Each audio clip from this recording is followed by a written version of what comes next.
Now we'll learn about the most important tools of utilities. That is, if we just go here and here measure, then they have two options, area and volume.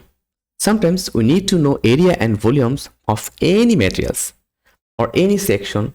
Then how we can do that? Just simply click here, area, and now specify the first corner. Suppose we need to know the area of that box. So I'll click the first point, then second point, then third point, and here's the last point, and enter. Just see, you will see the area of that box, that is this square inch, square feet, and perimeter is here. Also the perimeter is available.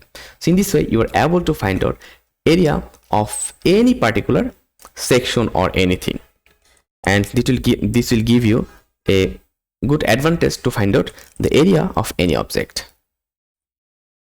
Now the next is, if we go for volume measurement, then I'll go here.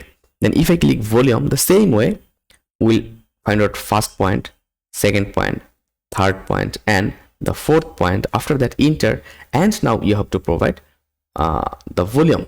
So what will be the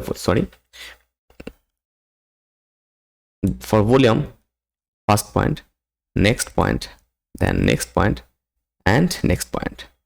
Okay, then enter. So after entering, specify height. So what will be the height of that section? Suppose your height will be 12 inch, then enter. So here you are seeing the total volume, like that cubic inch. So in this way you are really able to do your work. So I'll go for exist.